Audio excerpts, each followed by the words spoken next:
Hey guys, tonight we're slipping into the steamy, sweaty world of a Roman bathhouse, where the air hums with chatter and the faint scent of olive oil clings to every surface.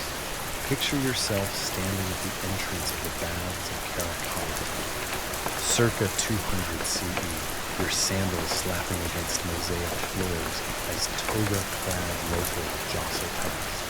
Steam curls from arched doorways, and the distant splash of water promises relief from Rome's dusty streets. You're here to soak, sure, but good luck keeping up with the unspoken rules. Break one, and you'll be the talk of the forum by sundown. You probably won't survive this social minefield, but let's try anyway. So, before you get comfortable, take a moment to like the video and subscribe, but only if you genuinely enjoy. Drop a comment if you're sitting on the time. I'm curious where you're drifting off into. Now, dim the lights, maybe turn on the fan with its soft background power. Let's ease into this journey. You pause at the threshold, clutching a small coin for the entry fee. The bathhouse looms like a palace, its marble columns gleaming under torchlight. You're not just here to get clean. This is Rome's social heartbeat, where senators scheme and merchants haggle, all while pretending to relax.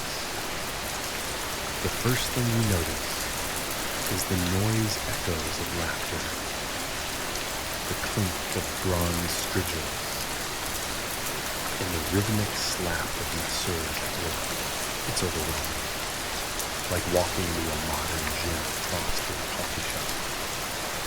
Except everyone's half naked and arguing about chariot races. You take a deep breath, and the air tastes faintly of salt in your mouth. The Romans didn't mess around with their baths. By the 2nd century, public bathhouses were as common as fast food joints today, with over 900 around the world. From tiny neighborhood spots to sprawling complexes like this one. But here's the quirky bit: not everyone was welcome at all hours. Some bathhouses had freeloaders hour, when the poorest Romans could sneak in for free after the elite left. Scraping up leftover oil and gossip, you, though, are here during peak time. And the crowd's a mix of every class: patricians with oiled beards, bakers with flour-dusted arms, even a few off-duty soldiers. You hand over your coin to a bored attendant who barely glances up from his dice game. Historians still argue whether these fees were fixed or varied by bathhouse prestige. But for now, you're in. You step forward, and the heat wraps around you like a damp blanket. The floor is warm underfoot, thanks to the hypocaust system, a network of underfloor channels pumping hot air from wood furnaces. It's a marvel, but also a reminder: one wrong move, and you'll look like a barbarian who's never seen a bath. You're already sweating, and you haven't even reached the first pool. A kid darts past, nearly knocking you into a statue of Hygeia, goddess of health. You chuckle. Guess some things, like hyper kids in public, never change. But then you spot the first challenge, a maze of doorways leading to different rooms. Do you head straight for the cold plunge, or ease into the warm room? Choose wrong, and you'll either freeze your sandals off or pass out from heat stroke. You glance around, hoping for a clue, but everyone seems to know exactly where they're going. A woman in a linen tunic brushes past, muttering about someone hogging the best strigil. You're starting to realize this isn't just about getting clean, it's a performance. And you're on stage without a script. The bathhouse feels alive, pulsing with the rhythms of Roman life. You're not sure if you're ready for the rules ahead, but there's no turning back now. You shuffle forward, dodging a puddle of questionable origin, and head toward the first doorway. The steam thickens, and the chatter fades into a soothing hum. You're about to learn just how peculiar Roman bathhouse etiquette can get.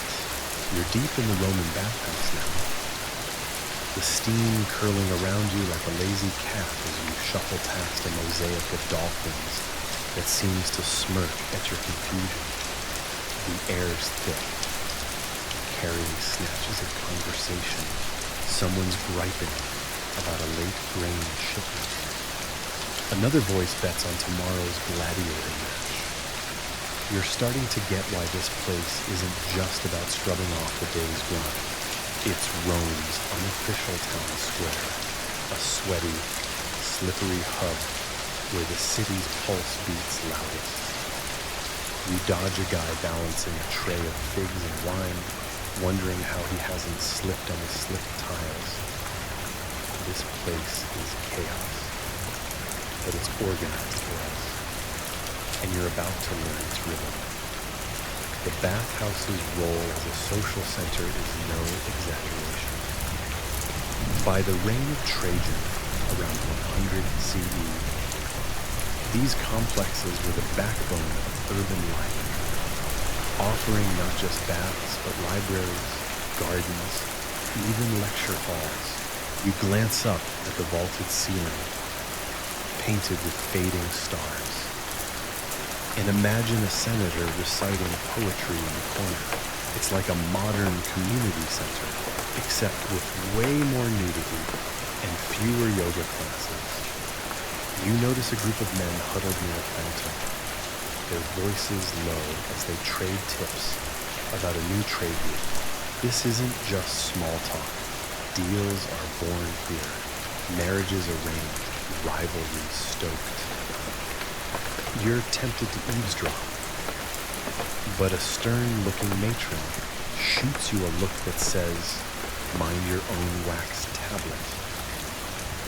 Here's the quirky tidbit: some Romans brought their own bath kits, like fussy hipsters with reusable coffee cups.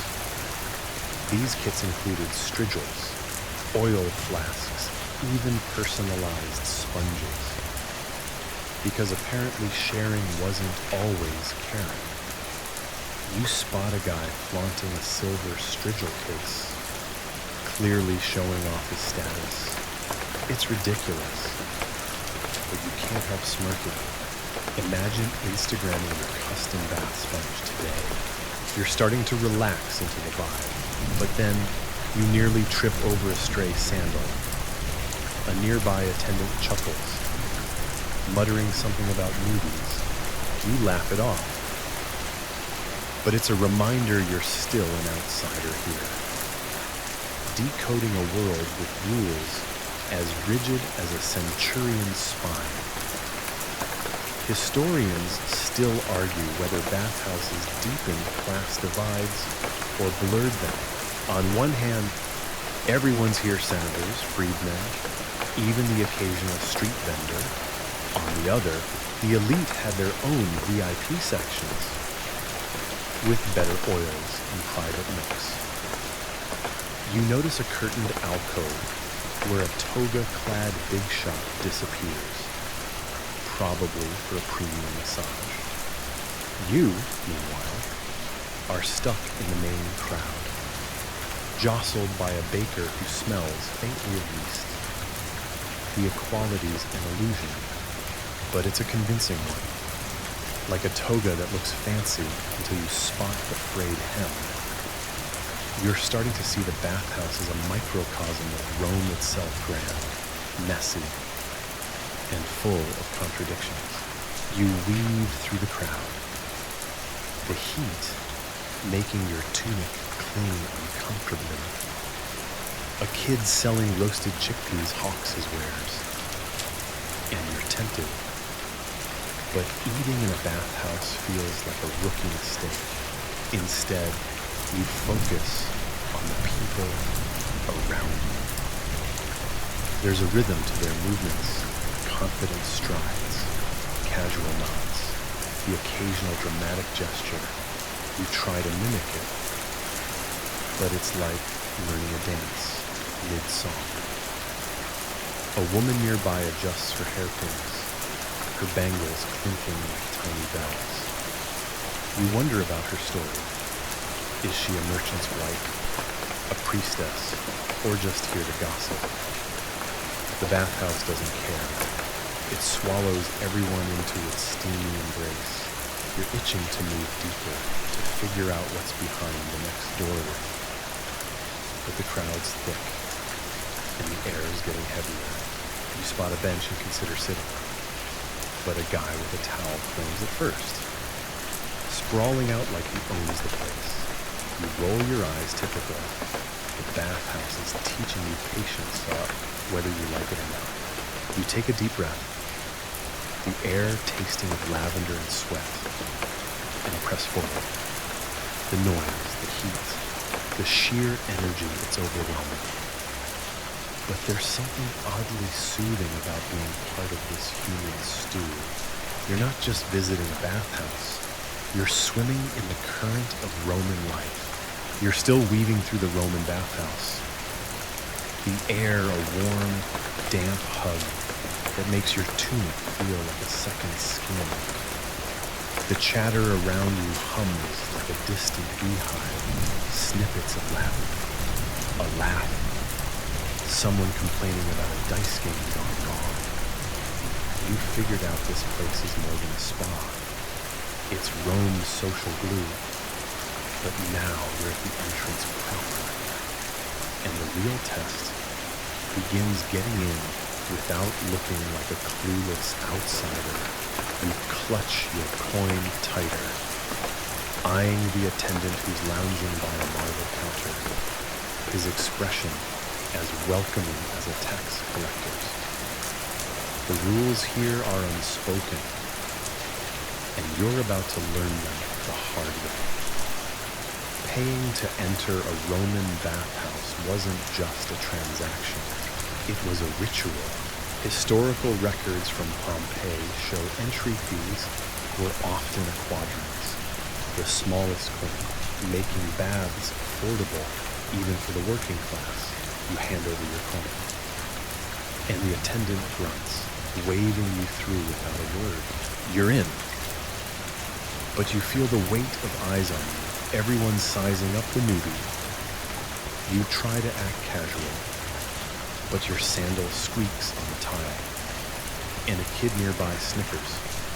Great, you think. Already the bathhouse jester. You flash a grin to cover it, but you're mentally noting blend in fast. Here's the quirky bit. Some bathhouses had a smell test. Attendants could turn away anyone reeking too much. Like a bouncer at a fancy club, you catch a whiff of yourself dusty from the road, but not pigsty level. Thank Jupiter. Still, you notice a guy ahead of you spritzing himself with a vial of rose water, probably to avoid the stink shame. It's absurd, like dousing yourself in cologne before a gym session. But you get it. Appearance is everything here, yada. You straighten your shoulders, hoping you pass muster and step past the counter. Historians still argue whether entry rules were strictly enforced or more of a suggestion. Some sources hint at lax standards in smaller baths, where anyone with a coin could slip in, while grand complexes like this one were pickier, especially during peak hours. You're lucky it's not midday, when senators and their entourages clog the place like rush hour traffic. Right now, the crowd's diverse merchants, scribes, a few women with baskets of toiletries, you notice a sign etched into the wall, warning against theft, and realize you've got to watch your stuff. No lockers here. You'll need to keep your pouch close or trust a slave to guard it. You move forward. The steam thicker now, carrying a faint tang of minerals. The entrance opens into a wide hall with arched doorways, each leading to a different bathing room. You hesitate, unsure which to pick. A burly guy brushes past, muttering about the cold plunge, and you wonder if that's your cue. But then, you spot a group heading toward a warmly lit room, their laughter echoing off the walls. You're tempted to follow, but the rules aren't clear. Do you just pick a room? Or is there a proper order? You glance back at the attendant, hoping for a hint. But he's busy flirting with a woman selling perfumed oils, figures. You take a tentative step, the floor warm underfoot from the hypocaust system you're still monitoring. A stray thought hits you, what if you trip and faceplant into a pool? You chuckle quietly. Bet that'd make the bathhouse gossip rounds. You're starting to relax. But the pressure's on to move confidently. Like you belong, you tuck your pouch under your arm, dodging a kid chasing a wooden ball, and pick a doorway at random. The steam swirls, and the noise fades into a soft murmur. You're not sure what's next, but you're committed now, ready to unravel the bathhouse's peculiar code one soggy step at a time.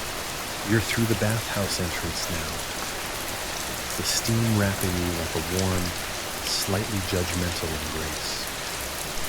The chatter of the crowd fades as you step into a smaller chamber, the changing room, where the air smells of olive oil and damp linen.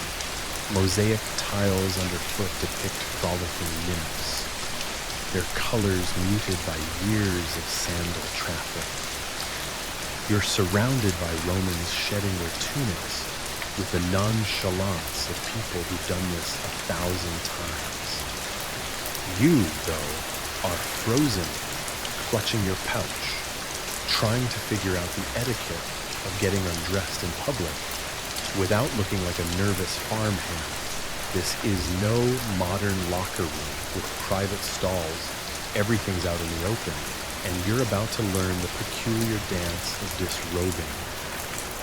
Roman style, changing rooms, or apodicteria, were a staple of Roman bathhouses, often lined with shelves and niches for clothes. Archaeological digs in Herculaneum reveal these rooms were prime spots for theft, with warnings scratched into walls urging bathers to guard their stuff.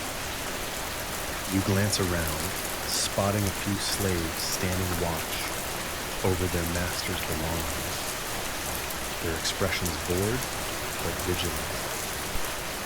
You don't have a slave, so you'll need to be clever.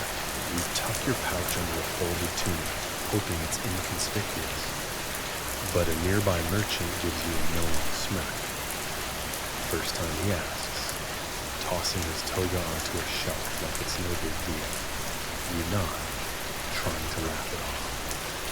But you're already sweating, and not just from the heat.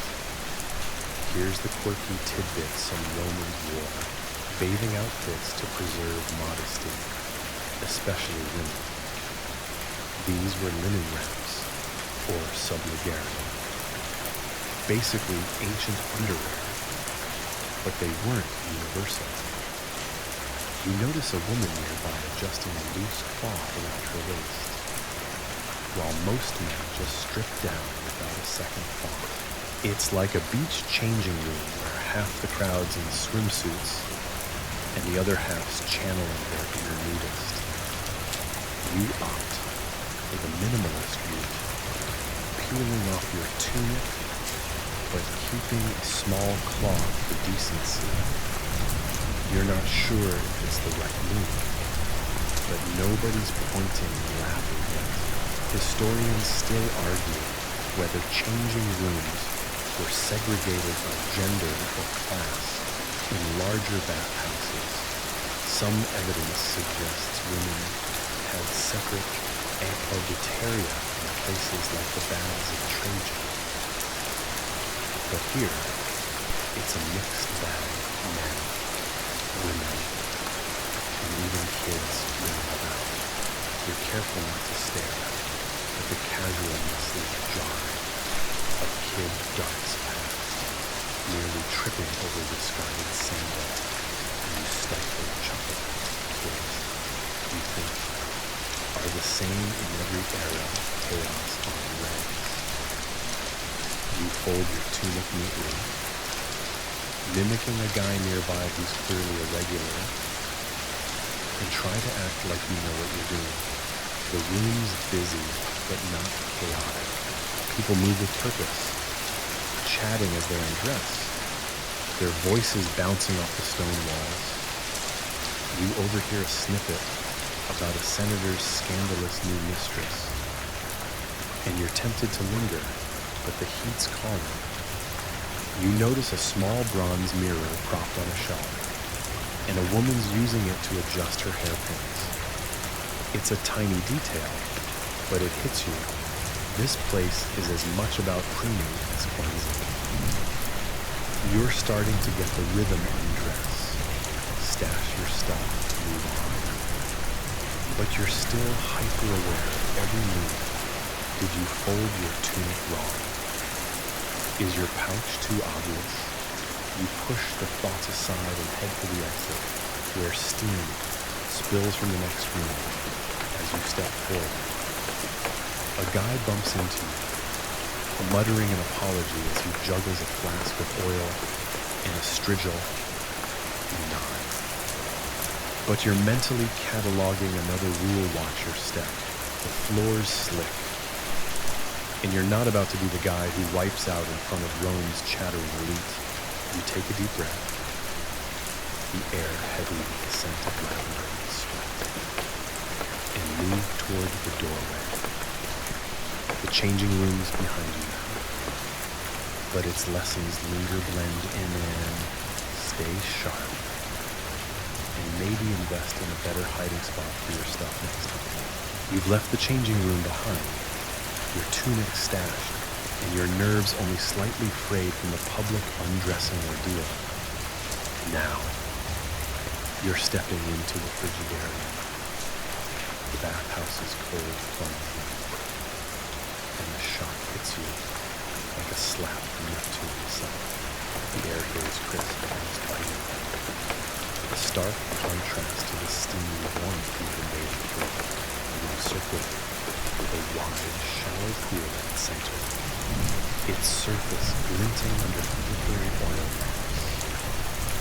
The water looks deceptively fine, but you've heard whispers. This is where Romans test their grit. You hesitate at the edge, toes curling against the chilly mosaic tiles, as bathers around you plunge in with grim determination. You're about to find out if you can handle the icy etiquette of the frigidarium without embarrassing yourself. The frigidarium was a key part of the Roman bathing sequence, designed to invigorate and close pores before moving to warmer rooms. Excavations at the baths of Diocletian show these pools were often fed by aqueducts, keeping the water fresh and brutally cold, sometimes dipping below 10 degrees Celsius. You dip a foot in, and a shiver rockets up your spine. Yep, that's glacial. A nearby bather A wiry man with a soldier's scars dives in head first, emerging with a gasp and a grin. You're not that brave. You ease in, wincing as the water creeps up your calves. Then your thighs. Someone chuckles behind you, and you mutter, "Laugh now." I'm basically a hero. It's a weak joke, but it helps you push through. Here's the quirky tidbit. Some Romans believed cold plunges cured everything from headaches to bad luck. Medical texts from the 1st century, like those of Celsus, praise cold water for sharpening the spirit. And you spot a guy muttering a prayer to Fortuna before dunking himself. It's half superstition, half machismo, like chugging an energy drink before a workout. You're not sold on the miracle cure, but the cold is waking you up. Your heart pounding as you finally submerge to your chest. The water's so clear, you can see the mosaic beneath a triton riding a seahorse, smirking like he knows you're suffering. Historians still argue whether the frigidarium was mandatory or optional in the bathing routine. Some sources suggest it was a status flex. Only the tough or wealthy braved it regularly, while others say it was standard for all. You notice not everyone's here. A few bathers slipped straight to the warm rooms, earning side eyes from the diehards. You're sticking it out, partly to prove you can, partly because you're too stubborn to backtrack now. The crowd's thinner than the changing room. Mostly men and a few women, all moving with purpose. You spot a woman wading in calmly, her expression serene, like she's done this daily for years. Respect. You're fully in now. The cold numbing your fingers as you splash water on your face. It's invigorating, sure, but also a reminder of that crocodile dung sunscreen rumor from the changing room, thankfully. No one's slathering that here. You chuckle at the thought, drawing a curious glance from a bather. Just cold thoughts, you say, and he nods, probably assuming they're nuts. The etiquette's becoming clearer. Keep quiet, don't splash, and act like the cold doesn't faze you. You're failing at that last once, your teeth chatter, but you're committed. You wade deeper, the water lapping at your shoulders. You feel a strange pride. You're surviving a Roman rite of passage. The lamps cast long shadows. And the room's quiet, save the soft ripple of water and occasional gasps from newbies like you. You're ready to move on, your body begging for more. But you take one last look around. Frigidarium's a test. And you pass barely. You fly out, dripping, shivering, and heading for the dreams. The cold clings to you, but so does a sense of accomplishment. You're starting to get the hang of this bathhouse game, one freezing step at a time. You're dripping wet from the frigidarium, your skin prickling as you shuffle into the tepidarium, the bathhouse's warm room, where the air feels like a soft, humid hug.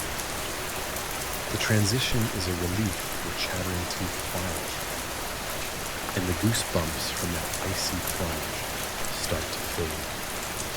The room's dimly lit, with bronze braziers casting a golden glow over smooth marble walls. Shallow pools and benches line the space, filled with bathers lounging like they've got nowhere better to be. The heat's gentle, not scorching, but it's enough to make you sweat almost instantly.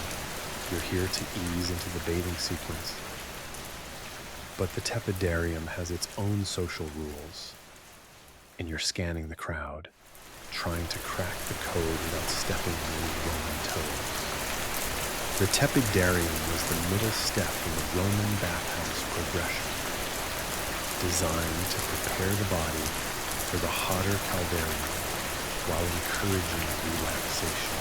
Archaeological evidence from the baths of Pompeii shows these rooms were heated by the hypocaust system, with warm air circulating under the floor and through wall pipes, keeping the temperature around a cozy 30 degrees.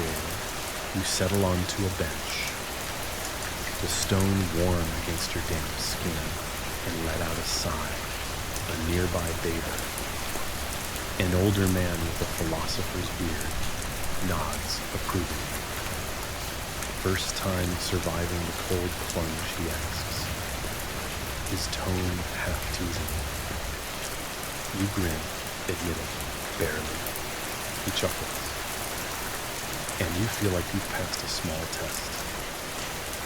Here's the quirky tidbit: the tepidarium is prime real estate for bathhouse philosophers, self-proclaimed thinkers who'd lecture anyone with an earshot. You overhear a guy pontificating about the virtues of lentils to a bored-looking merchant. It's like stumbling into a TED Talk in a sauna, and you bite back a laugh sometimes, like unsolicited advice are timeless. You shift on the bench, trying to look engaged without inviting a lecture. The air smells faintly of rosemary, probably from oils in the pools, and it's soothing, like a spa day minus the overpriced smoothies. Historians still argue whether the tepidarium's social vibe was egalitarian or subtly hierarchical. Some texts suggest it was a melting pot with class lines blurred. But you notice subtle cues. The wealthier bathers have attendants hovering nearby, refilling oil flasks or fanning them with palm leaves. You, with no entourage, keep your pouch close, remembering the theft warnings from the changing room. The etiquette here seems looser than the frigidarium. No one's judging your posture, but there's still a rhythm. You don't linger too long on one bench, don't stare, and definitely don't interrupt a conversation. You're learning to read the room, literally. You dip your feet into a shallow pool, the warm water lapping at your ankles. A woman nearby is chatting with a friend, their voices low but animated. Something about a festival for Vesta. You're tempted to eavesdrop, but a splash from the pool snaps you back. A kid's playing nearby, and his mother hisses for him to behave. You smirk, guess parenting in a bathhouse is as stressful as anywhere.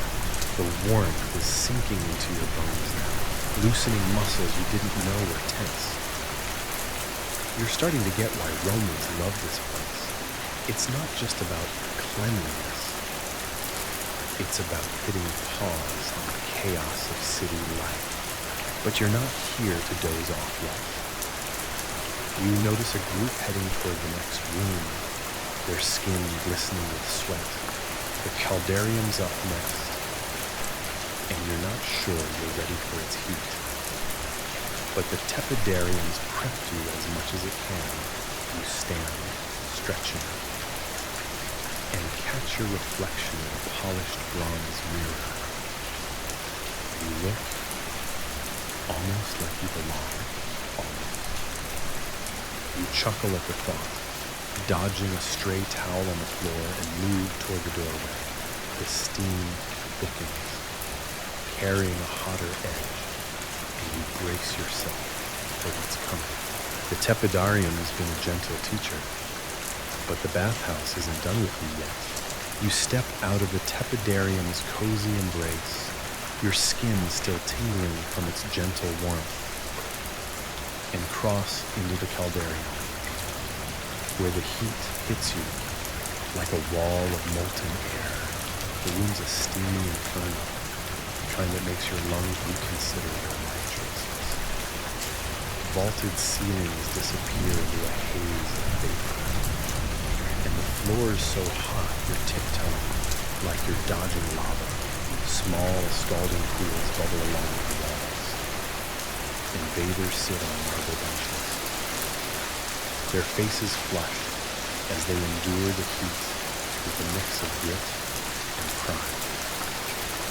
You're here to sweat out every impurity, but the caldarium's etiquette is a minefield, one long move, and you'll look like a barbarian who wandered in from the provinces.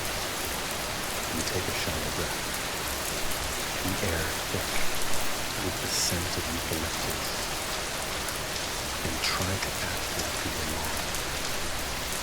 The caldarium was the hottest stop in the Roman bathing sequence, designed to open pores and purge the body. Excavations at the baths of Caracalla reveal these rooms could hit 40 degrees Z or higher, with underfloor hypocausts and wall pipes pumping heat from roaring furnaces. You ease toward a bench, wincing as the hot stone sears your skin through your thin cloth. A nearby bather, a stocky man with a gladiator's build, notices your hesitation and smirks. First time in the fire pit, he asks. You nod, muttering. Feels like I'm roasting for Jupiter's dinner.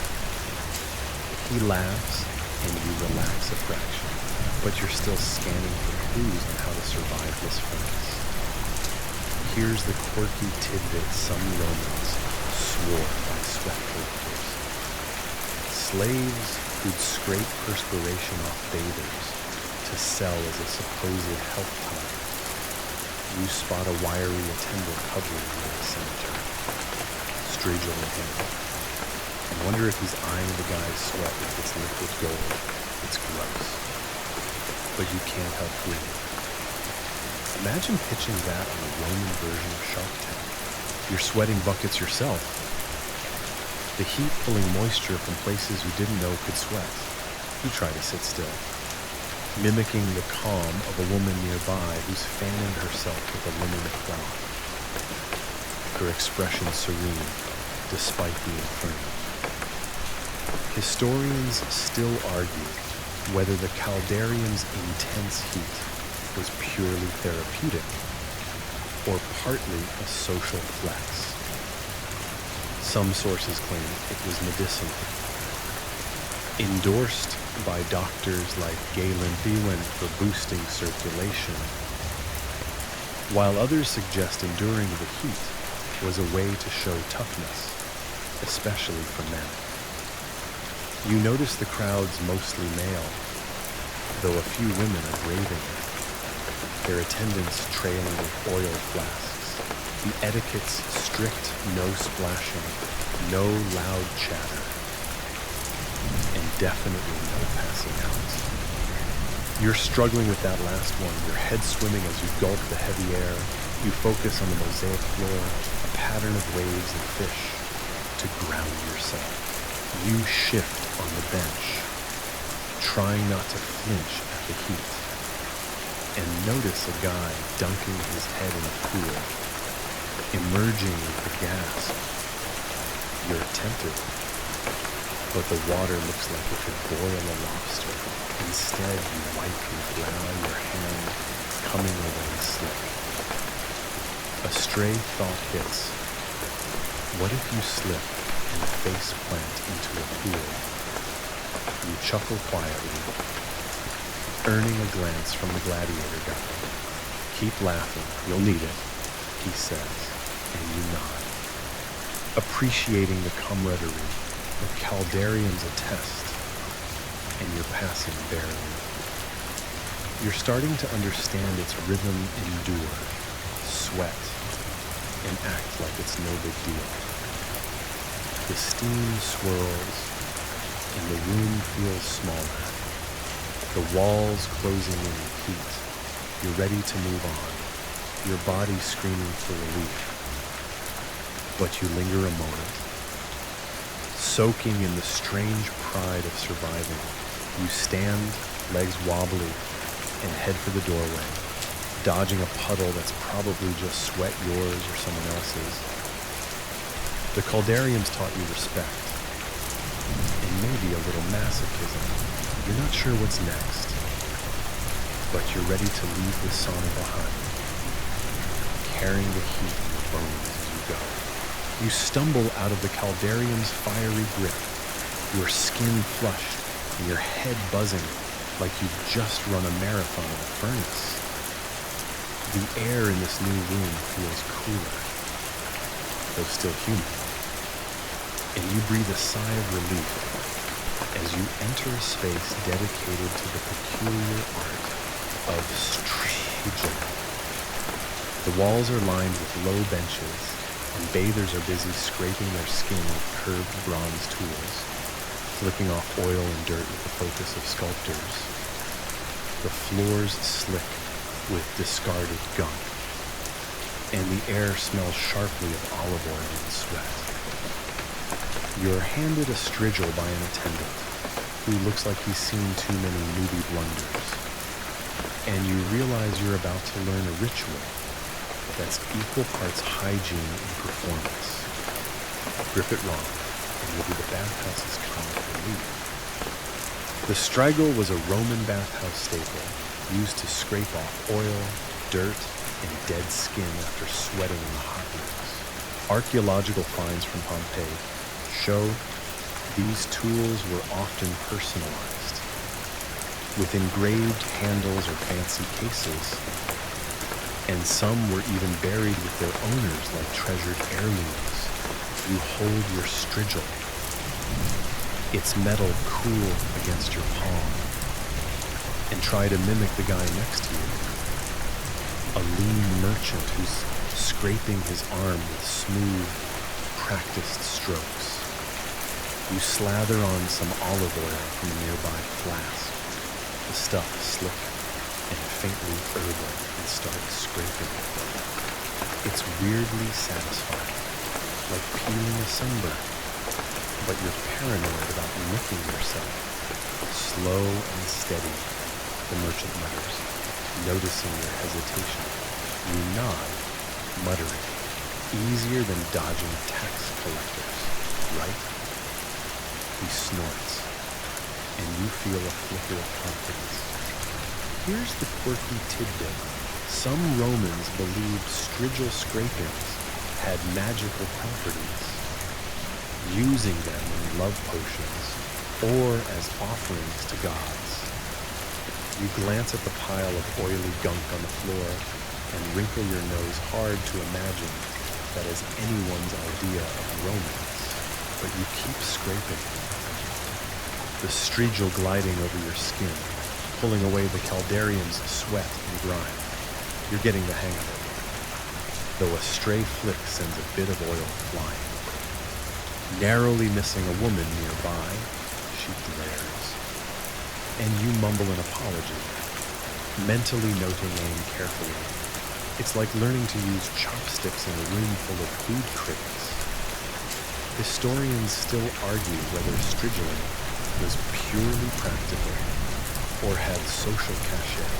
Some texts suggest it was a mark of refinement, with the wealthy flaunting imported oils or fancy strigils, while others say it was universal.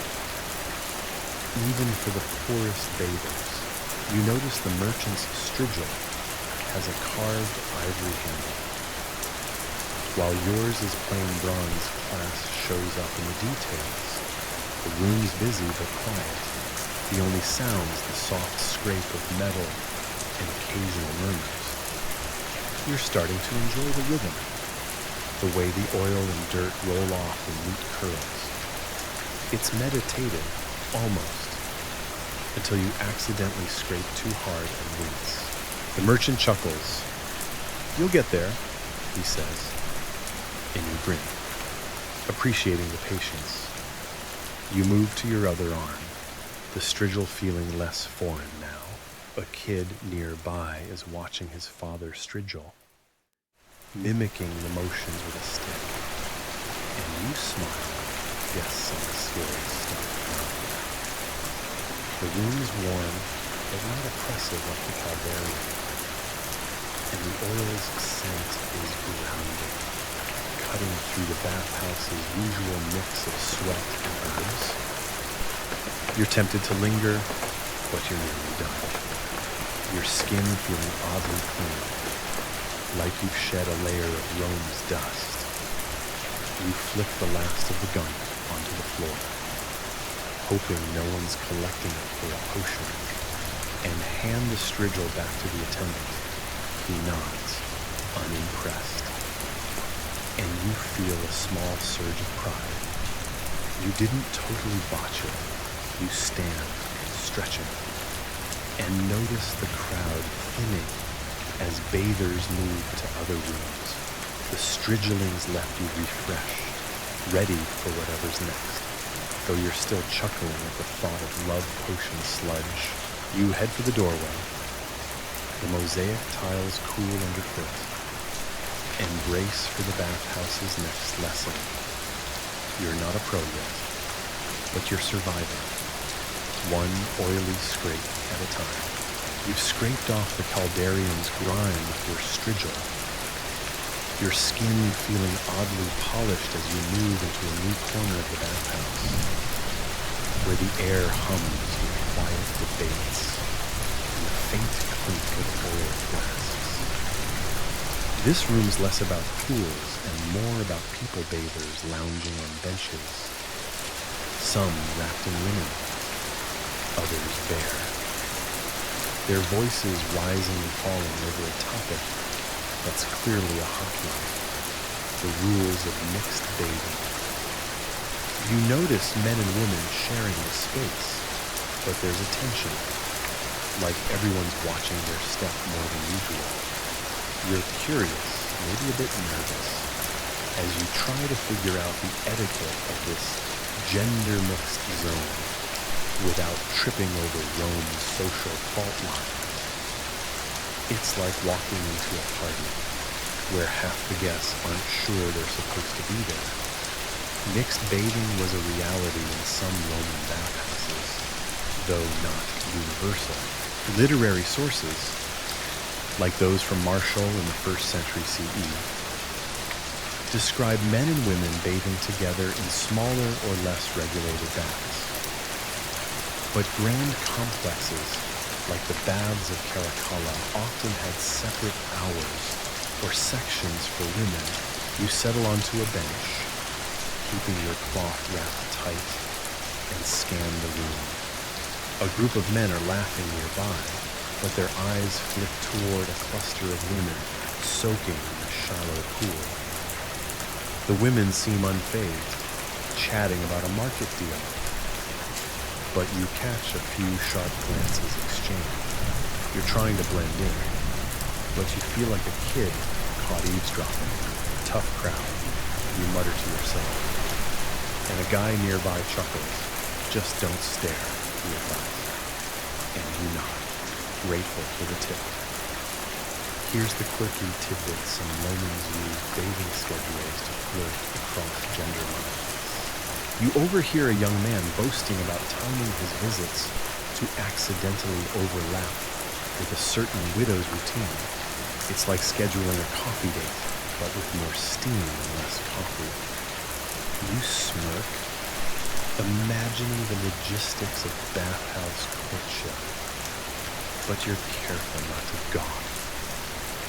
The etiquette's tricky men and women can share the space, but there's an unspoken line, too much attention, and you're asking for trouble. You notice a woman adjusting her linen wrap, her movements deliberate, and you look away, focusing on the mosaic of a peacock on the wall instead. Historians still argue whether mixed bathing was a sign of Roman progressiveness or decadence. Critics like Seneca grumbled about moral decline, while others saw its practical bathhouses were for everyone. So why segregate? You're leaning toward practical, given the crowd's diversity merchants, matrons, even a priestess with a gold hairpin. But the rules are strict no touching, no crude remarks, and definitely no splashing across gender lines. You're hyper-aware of your own movements, keeping your pouch close. That changing room theft warning still lingers. A kid runs by, nearly knocking over an oil flask, and his mother snaps at him, breaking the tension. You laugh quietly sometimes, like stressed out parents never change. You dip your toes into a nearby pool, the water warm but not covering hot. You try to relax. The conversation around you shifts to a chariot race, and you're tempted to join in, but you're not sure if that's allowed across the gender divide. A woman nearby catches your eye, not flirtatiously, just curiously, and you nod politely, hoping it's the right one. The room's vibe is a balancing act. Equal parts community and caution. You're starting to get it mixed. Bathing isn't about chaos. It's about navigating boundaries with the same care you use with that strigla. You're not sure you want to flirt via bathhouse schedule, but you respect the hustle. The lamps flicker, casting long shadows, and you realize you're sweating through the heat. The air heavy with steam and whispers. You're ready to move on, curious about the bathhouse's other secrets. But this room's taught you something. Rome's social rules are as layered as its mosaics. You stand, careful not to slip, and head for the next doorway, chuckling at the thought of the chariot race pickup lines. The bathhouse is a puzzle, and you're piecing it together, one steamy step at a time. You've navigated the delicate dance of mixed bathing, your senses still buzzing from the unspoken rules and steamy glances. Now, you slip into a quieter corner of the bathhouse, where the air feels heavier, thick with the scent of burning wood and damp stone. The lighting's dimmer here, the flickering oil lamps casting long shadows over worn marble benches. You notice figures moving in the background, silent, almost invisible, carrying buckets of water or stoking fires beneath the floor. These are the slaves, the unseen engine of the bathhouse, and you're about to see their role up close. Their presence is everywhere, yet they're ignored. Like the hypocaust system humming beneath your feet, you settle onto a bench, feeling a mix of curiosity and ease, ready to learn the etiquette of acknowledging or not acknowledging these silent workers. Slaves were the backbone of Roman bathhouses, performing tasks from cleaning pools to massaging patrons. Historical records, including inscriptions from the baths of Trajan, suggest thousands of enslaved workers kept Rome's baths running. Often living in cramped quarters nearby, you watch a young man, barely older than a teenager, haul a basket of towels past, his face blank despite the heat. A bather snaps his fingers, demanding more oil, and the slave complies without a word. You're tempted to say something, maybe a thank you, but the room's vibe is clear. They're parting scenery. You shift uncomfortably, muttering to yourself, feels like I'm in a Roman version of Downton Abbey. but sweatier. The guy next to you snorts, but no one else reacts. Here's the quirky tidbit: some slaves were trained as capsari, specialized attendants who guarded bathers' clothes in the changing room for tips. You remember that theft warning from way back in Spot Capsarius near the doorway? His eyes scanning the crowd like a hawk. It's a small power, but you bet it's a coveted gig better than scrubbing floors or, worse, collecting sweat like that Caldarian creep.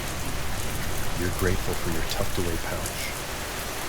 But you're starting to see the bathhouse through the slave's eyes, a world of endless tasks, where a dropped strigil or spilled oil means trouble. It's a sobering contrast to the carefree chatter around you.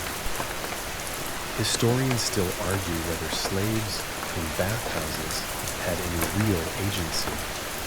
Some evidence, like graffiti from Pompeii, hints at slaves forming tight-knit communities, even sneaking moments of camaraderie, while other sources paint a grimmer picture of exploitation. You notice two slaves exchanging a quick glance as they pass. A flicker of something, maybe a shared joke, maybe exhaustion. You're an outsider, so you'll never know. But it humanizes them in a way the bather's indifference doesn't. The etiquette here is brutal. You don't engage. Don't disrupt their work. And definitely don't make their day harder. You're learning to respect their space, even if Rome doesn't. You lean back, the bench warmed from the hypocaust, and watch a slave replenish a brazier with charcoal, the heat steady, a testament to their labor, and you're struck by how seamlessly they blend into the background. A woman nearby complains about a lukewarm pool, oblivious to the man mopping sweat from his brow, just steps away. You want to roll your eyes, but you catch yourself judging as easy when you're not the one navigating this world. Instead, you chuckle at a stray thought. Imagine a slave sneaking a cold plunge on the break. The image is absurd, but it lightens the mood. The room's rhythm is different here, slower. Weighted by the labor you're only now noticing, you're ready to move on. But this corner's left a mark. You're seeing the bathhouse's underbelly, the cost of its luxury. You stand, careful not to bump a passing slave carrying a stack of linens, and head for the next doorway. The steam swirls, carrying the faint crackle of a fire, and you carry a new awareness with you. The bathhouse is a machine, and you're just starting to glimpse its gears. You've left the quiet weight of the slave's corner behind, your footsteps echoing as you enter a livelier part of the bathhouse, where the air buzzes with low voices and the clink of bronze cups. The room's wide, with benches circling a central fountain shaped like a leaping dolphin. Water trickling softly. Bathers are sprawled out, some sipping wine, others gesturing wildly as they talk. This is the bathhouse's social nerve center, where gossip flows faster than the aqueducts, and deals are sealed over a shared flask of oil. You find a spot on a bench, still clutching your pouch. That changing room warnings never fall from your mind. You tune into the chatter. You're about to learn how Romans network, and it's as cutthroat as a chariot race. Just with more steam, the bathhouse was a hub for Roman deal-making. As texts from Pliny the Younger describe senators and merchants mingling to swap favors or clinch contracts. You overhear a conversation nearby. A portly man in a damp linen wrap is pitching a grain shipment to a guy with a senator's haughty stare. Their voices are casual, but the stakes feel high, like a modern boardroom tucked into a sauna. You're tempted to lean closer, but a woman across the fountain shoots you a look, her bangles clinking as she adjusts her hair. Eavesdropping's a rookie move. You mutter to yourself, and a kid nearby giggles. Proving you're not as subtle as you thought, you flash a grin, hoping to play it off.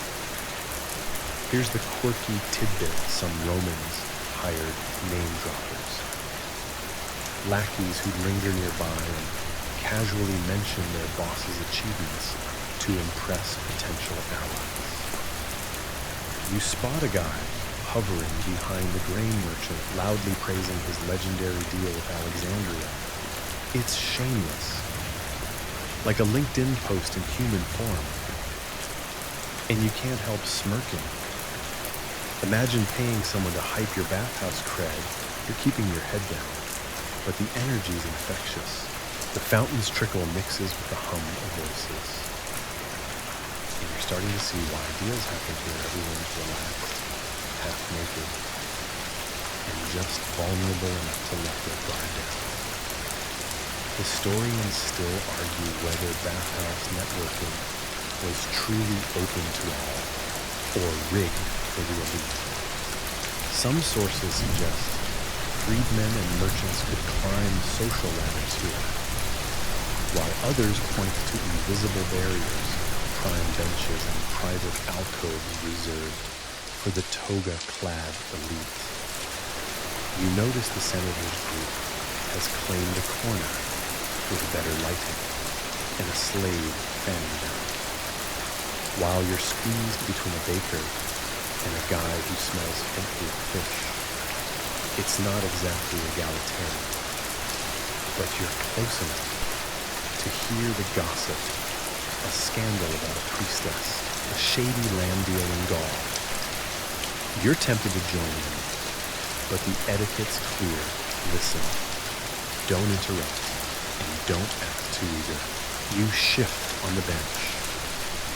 The marble warm from the hypocaust, and sip from a cup of water you snagged from a passing slave. You nodded thanks. Remembering their silent labor, a stray thought hits.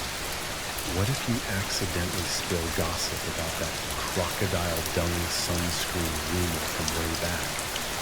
You chuckle, drawing a glance from the baker. Just bathhouse thoughts, you say, and he nods, probably used to weirdos. The room's alive, a web of whispers and alliances, and you're starting to get the rhythm watch, learn, and maybe drop a clever comment if the moment's right. You're not sealing any deals today, but you're soaking up the vibe. The lamps flicker, casting shadows that dance across the dolphin fountain. You're ready to move on. Curious about the bathhouse's other secrets. But this room's shown you Rome's pulse scheme. Laughing and always hustling. You stand, dodging a stray cup on the floor, and head for the next doorway. The steam swirls, carrying a hint of wine and ambition, and you carry a new respect for the bathhouse's deal-making chaos. You're not a senator, but you're surviving. One overheard whisper at a time. You've slipped away from the buzzing gossip hub, your ears still ringing with whispers of shady deals and chariot race bets. Now you're in a quieter nook of the bathhouse, where the air smells sharply of herbs and something faintly metallic, like wet coins. The space is smaller, lined with shelves of clay jars and attendants mixing concoctions that look suspiciously like potions. This is where Romans get creative with hygiene, and you're about to discover their bizarre tricks for staying clean, some genius, some downright weird. You settle onto a low stool, watching a woman slather a paste on her arms, and try to figure out the etiquette of this hygiene hack haven without looking like you've never seen a bathhouse before. Roman hygiene was a mix of practicality and superstition, with bathhouses serving as testing grounds for wild remedies. Writings from Pliny the Elder in the 1st century CE list recipes for cleansers, from barley vinegar scrubs to chalk-based deodorants. You eye a jar labeled Fuller's Earth, a clay paste the attendant claims whitens skin. You're skeptical, but the woman using it seems pleased, her skin glowing under the lamplight. You're tempted to try it, but you hesitate after that crocodile-dung sunscreen rumor from the changing room. You're wary. No offense, but I'm not rubbing dirt on my face, you mutter. And the attendant chuckles, handing you a safer looking oil instead. You're learning to ask questions, but trust me, don't. Here's the quirky tidbit some Romans use urine as a mouthwash, believing it's ammonia-whitened teeth. You overhear a guy bragging about his sparkling smile thanks to this trick, and you grimace hard past. It's like discovering your dentist moonlight, and instinctively rubbing it into your skin.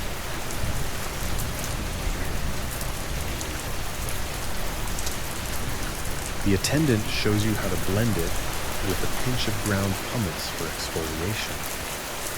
And you're impressed. It's like a DIY spa day, minus the overpriced candles. You're starting to appreciate the Romans' ingenuity, even if their toothpaste choices are questionable. Historians still argue whether these hygiene hacks were effective or mostly placebo.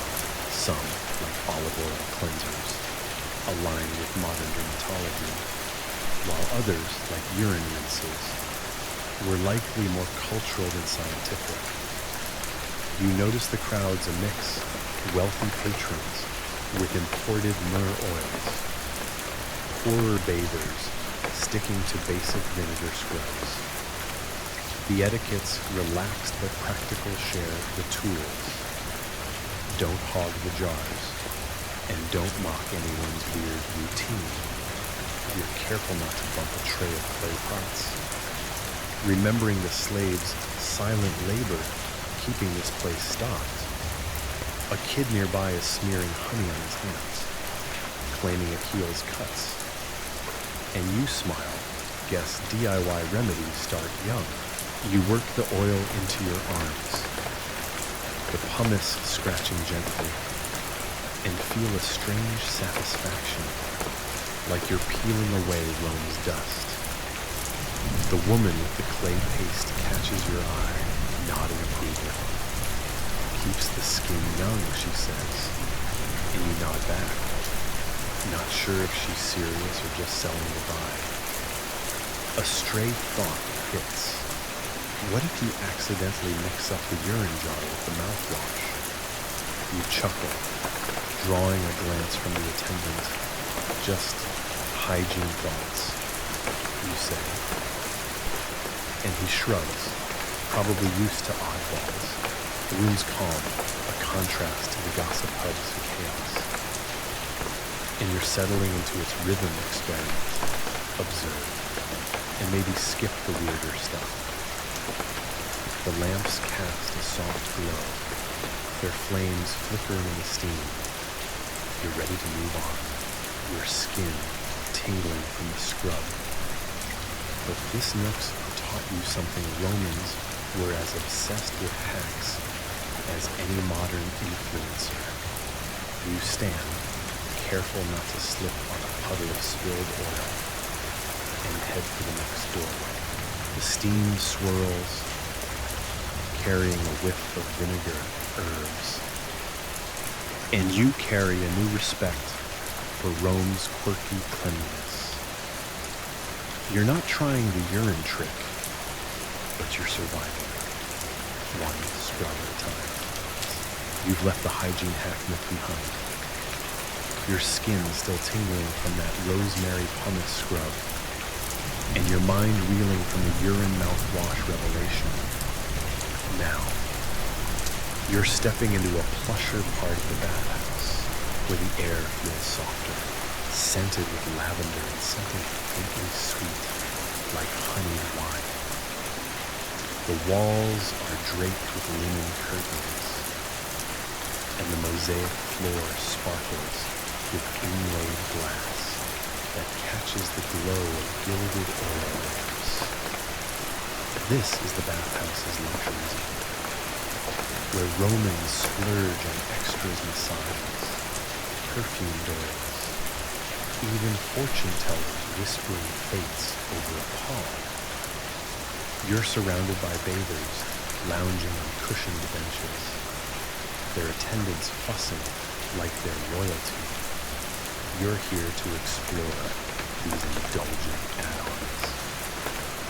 But you'll need to navigate the etiquette of decadence without looking like a wide-eyed provincial. Luxury services were a hallmark of grand bathhouses, with records from the baths of Diocletian mentioning everything from barbers to musicians on staff.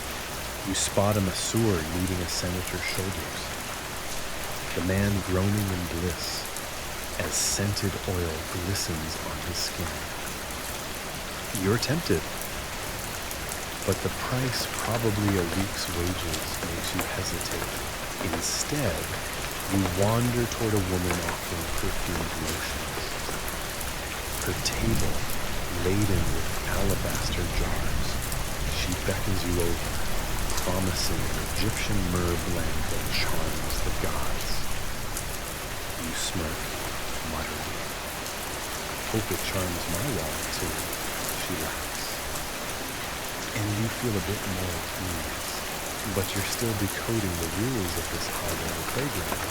Here's the quirky tidbit: some bathhouses hire depilators, specialists who plucked unwanted hair with tweezers or sticky resin. A painful beauty trend for both men and women. You overhear a guy wincing as a depilator works on his chest. And you cringe sounds like torture, not luxury.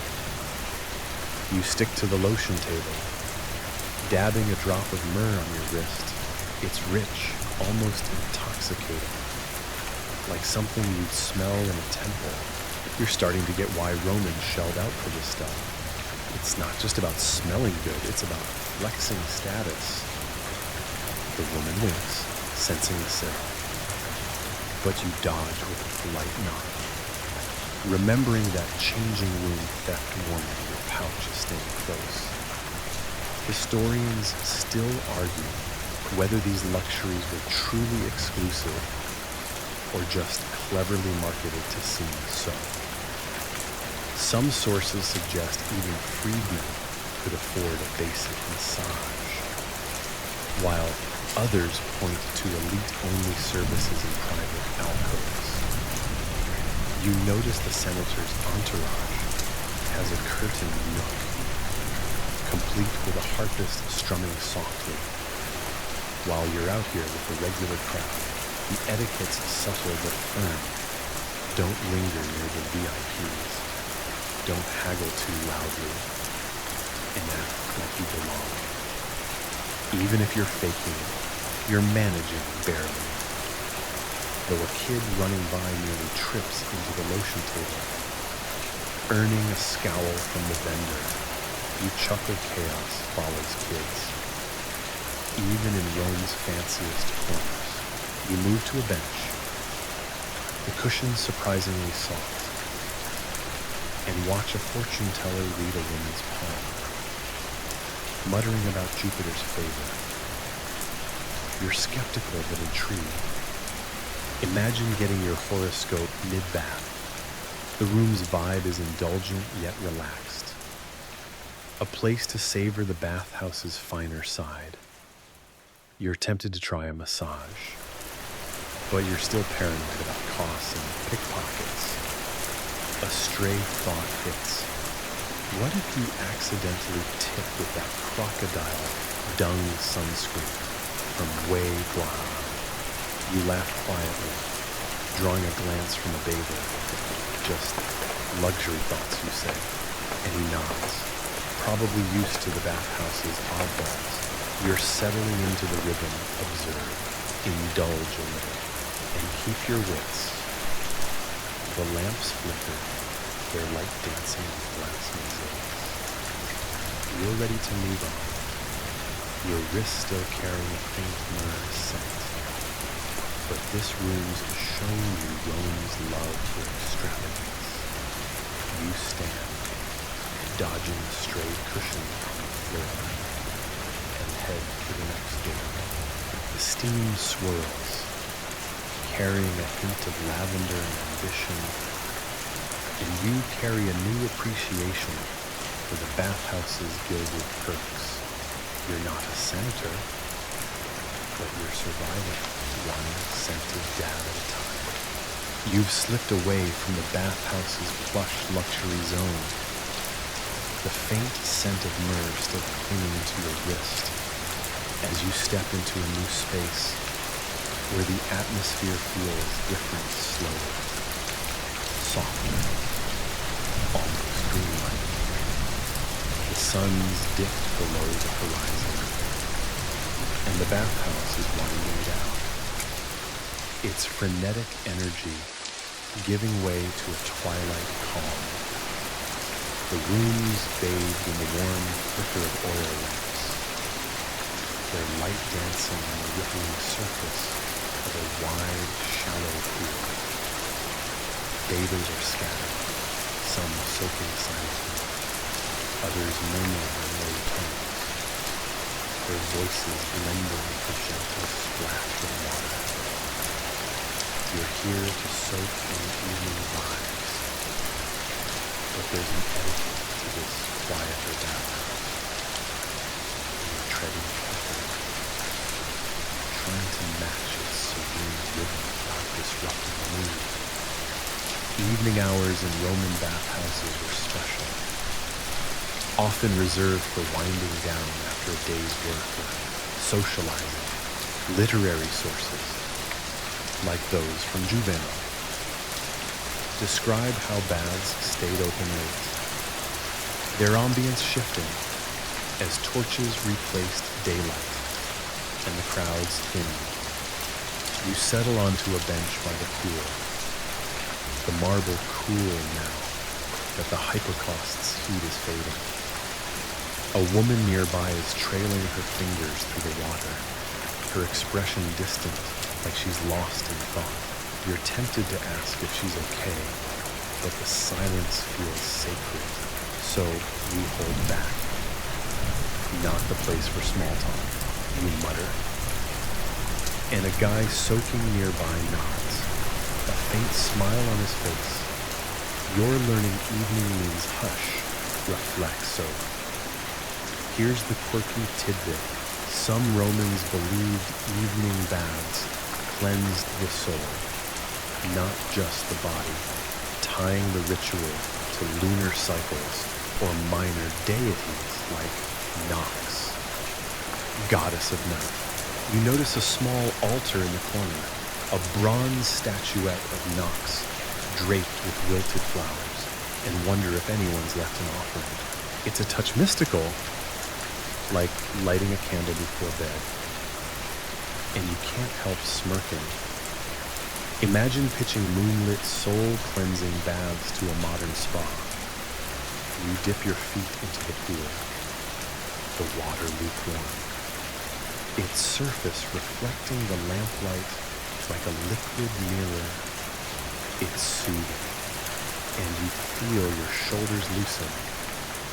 The day's chaos, Rome's dust, the caldarium's heat melting away, Historians still argue whether evening baths were truly spiritual or just a practical way to extend business hours.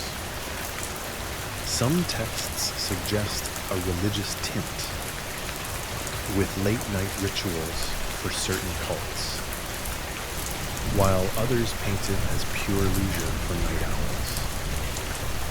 You're leaning toward leisure, given the relaxed vibe merchants, matrons, even a lone soldier, all looking like they're ready to call it a day. The etiquette's simple but strict. Keep your voice low, don't splash, and respect the calm.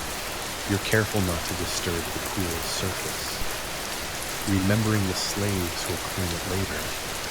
Their silent labor still lingers in your mind, a kid's absent. Thankfully, no chaos to break the spell.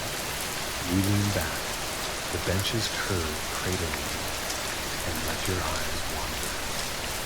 The mosaics here are simple, waves and stars, their colors muted in the dim light. A stray thought hits. What if you fall asleep and wake up to a bathhouse ghost? Like that Knox statue come to life? You chuckle quietly, earning a glance from the road.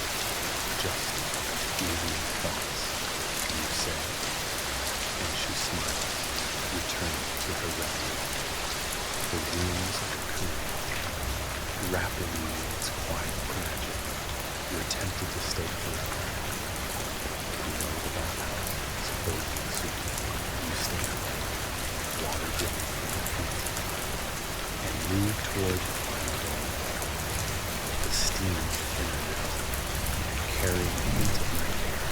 The evening's taught you to slow down, and you're carrying that calm with you. You've drifted through the bathhouse's evening hush, the twilight's calm still settling into your bones like a warm, familiar weight. Now, you're in the final chamber.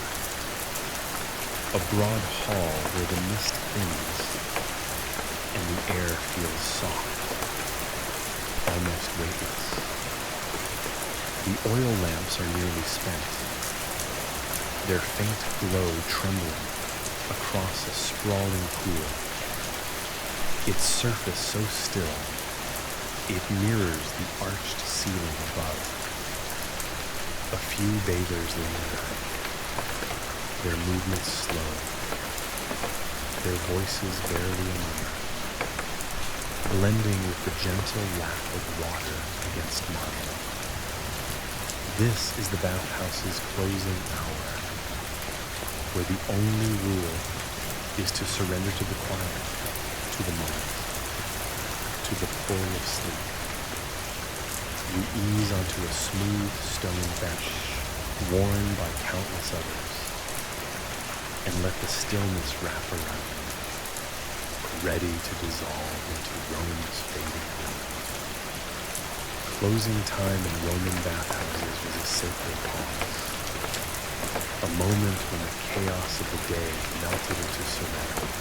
Texts from the likes of Martial in the 1st century CE describe late-night bathers chasing peace, their whispers fading as the city outside hushed. You trail your fingers through the pool, the water cool now, its ripples catching the lamplight like fleeting stars. A woman nearby lies back on the bench, her breathing slow, almost in sync with the soft drip of a distant fountain. You're tempted to close your eyes, but you're savoring the scene. The faint shuffle of a bathhouse attendant stacking towels, the last clink of a striggle being set aside, Rome's bedtime story. You whisper, and a man soaking nearby nods, his smile faint but knowing. You're all here, tethered by this quiet ritual. Here's the quirky tidbit. Some Romans marked the bathhouse's end with tiny tokens, like shells or petals, left at the threshold to honor the spirits of renewal. You spot a cluster of faded rose petals by the doorway. A subtle nod to that custom. It's sweet, like leaving a thank you note for a good dream. And you imagine adding a petal yourself, if only to feel part of it. You lean back, the benches curve, holding you gently, and let the air's faint lavender scent echoes of that luxury room ease you deeper into calm. Your body feels light, cleansed by the Frigidaire Darien shock, the Caldarian's heat, and every quirky rule you stumble through. Historians still argue whether these closing moments were merely logistical or carried a quiet reverence. Some sources frame it as a practical wind down, while others suggest a nod to deities like Celis, goddess of well-being. You're swayed by the reverence, those petals whispering something deeper. The etiquette's effortless, no words, no haste, just being. You're mindful of the bathhouse attendants' labor. Their soft footsteps still echo, and the bathhouse's earlier chaos gossip. Deals, that wild urine mouthwash, hack you're still dodging. No kids now, just weary souls savoring the pause. You smile, picturing a bathhouse ghost slipping out to claim those petals. The lamps flicker, their light softening the olive branch mosaics below. The pool's mirror blurs, like a dream beckoning. You're ready to let go, but the bathhouse holds you a moment longer. Its calm, steady pulse. You rise, slow and deliberate, and glance back the water. The benches, the fading glow. It's time to leave. But this piece is yours to keep. A gift from Rome's steamy soul. Wind down, and so you glide toward the doorway, the bathhouse's last sigh brushing your skin like a tender farewell. The mosaics blur, their olive branches dissolving to shadow, and the air cools, carrying the distant hum of a sleeping city. You're no longer navigating rules or dodging crowds. You're just here, cradled in a moment that feels eternal. The stars wait beyond, twinkling through Rome's skyline, and the world softens, its edges smoothed by night. Let the day's clamor fade. Let the steam and laughter drift into memory. You're safe, held by this quiet, where time stretches like a long, slow breath. Feel the bench's warmth. The waters echo in your heart. The bathhouse is still now. Its pools silent. Its fires dim. You're sinking, floating, easing into rest. Let it carry you to sleep.